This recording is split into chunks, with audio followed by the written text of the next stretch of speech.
Film making, box office collections లో Indian film ఇండస్ట్రీకి bench mark ని క్రియేట్ చేసిన చిత్రం బాహుబలి.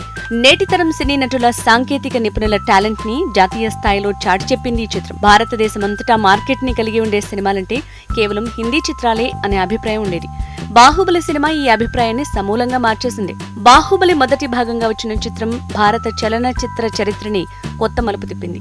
దానికి కొనసాగింపుగా వచ్చిన బాహుబలి ది కన్క్లూజన్ చిత్రం సుమారు 2,000 కోట్లు వసూలు చేసి కలెక్షన్స్ లో రికార్డు సృష్టించింది. అప్పటి నుంచి మూడో భాగం వస్తే ఇంకా బాగుంటుందని సినీ ప్రియులు ఆశించారు. కానీ మూవీ మేకర్స్ బాహుబలి సిరీస్ 2 భాగాలతోనే పూర్తయిందని అప్పట్లో ప్రకటించారు.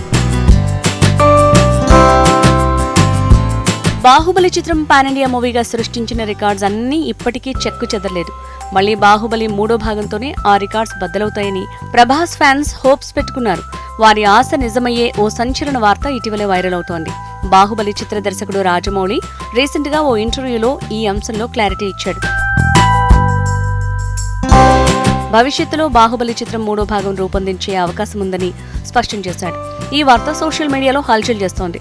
డార్లింగ్ ప్రభాస్ ఫ్యాన్స్ కి అయితే సంక్రాంతి పండుగ ముందుగానే వచ్చినంత సంబరంగా ఉంది. బాహుబలి మూడో భాగంగా వచ్చే సినిమా ఎప్పటికీ మెటీరియలైజ్ అవుతుందో రాజమౌళి క్లారిటీ ఇవ్వలేరు. అందుకోసం ఇంకెంతకాలం ఎదురు చూడాలి మరి.